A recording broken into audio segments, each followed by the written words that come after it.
Soon the outcome was clear. All that remained was to pull men and machines off the crumbling embankment and evacuate the houses behind.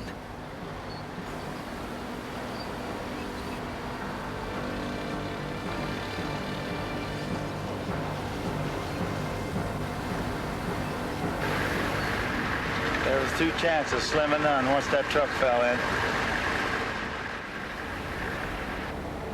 What amazed me about the whole thing is how quick it went.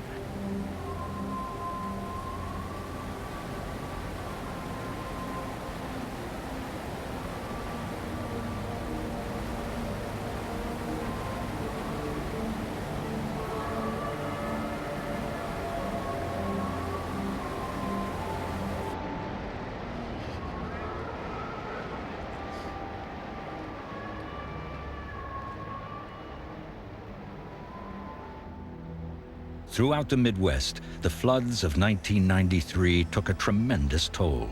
$10.5 billion in damage, 56,000 homes flooded or destroyed, 36,000 square miles underwater, and some 50 lives lost to the river. As for the town of St. Genevieve, it had been saved, at least most of it. But hundreds of buildings were lost or damaged. St. Gen can't afford many more victories like this one.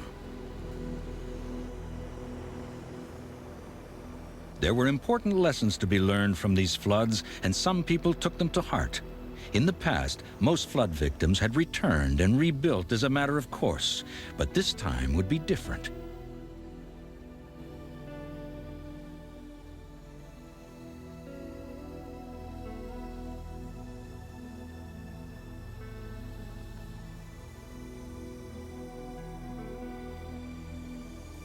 Many families and even entire towns have decided to give up the struggle and move to higher ground where they'll be safe the next time the river floods.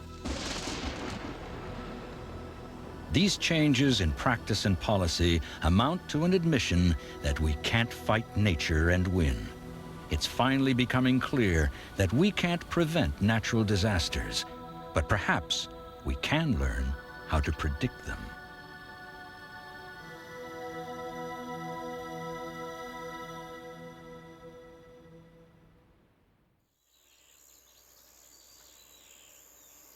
In California, scientists are trying to predict earthquakes. The site is the sleepy little town of Parkfield. Just about every 22 years, a powerful earthquake rumbles through here. And when the next one hits, seismologist Alan Lind hopes to be ready for it. Parkfield will really be our first opportunity anywhere on Earth to really capture an earthquake in all its glory, to really be sitting there waiting with all our tools out and sharpened and waiting to go. The U.S. Geological Survey has spent millions of dollars wiring Parkfield. All over the valley, highly sophisticated instruments like this laser are poised to detect the tiniest movement along the San Andreas Fault.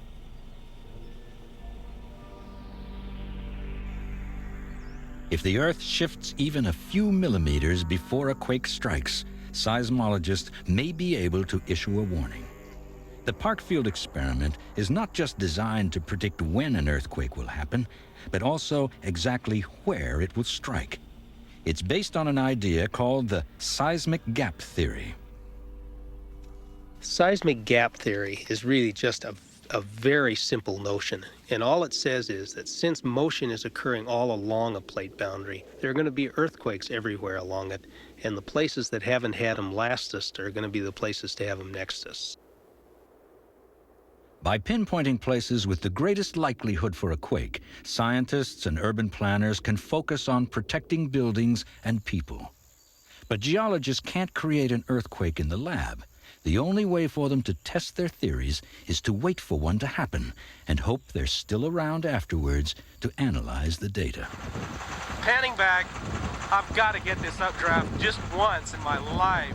Observing tornadoes presents its own challenges and thrills. Every spring and summer, tornado season in the Midwest, an army of amateur storm chasers is out in the field, and video cameras are now standard equipment. That has got to be a violent tornado. Going head-to-head with a twister is an obsession for both amateur storm chasers and professional scientists. It may look like fun, but it pays off with valuable information about the birth and behavior of these killer storms. Oh! Oh, there goes the windshield.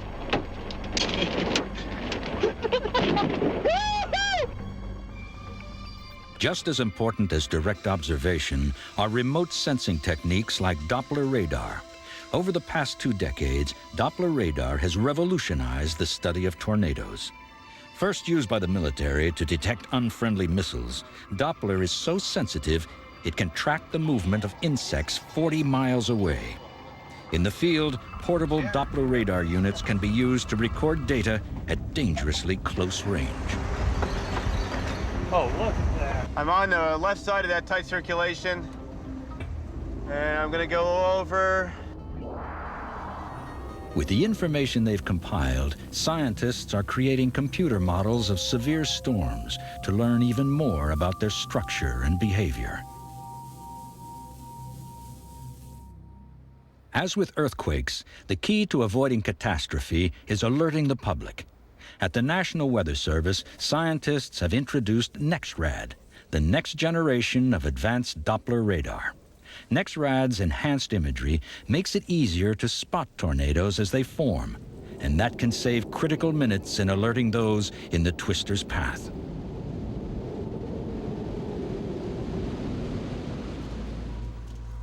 Hurricane prediction is also becoming more precise as scientists gain a new perspective on these giant storms with the help of powerful new tools like the Space Shuttle and weather satellites.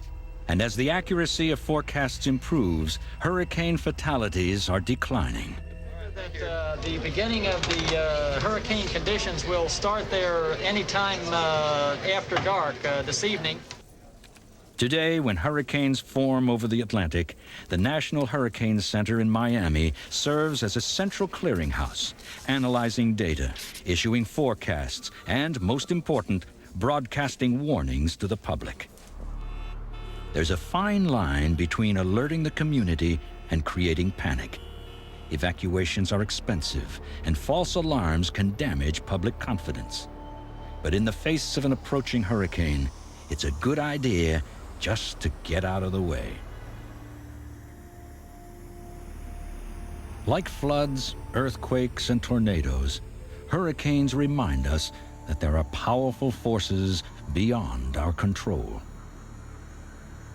We have not conquered nature, and we never will. But perhaps we can learn to survive nature's fury.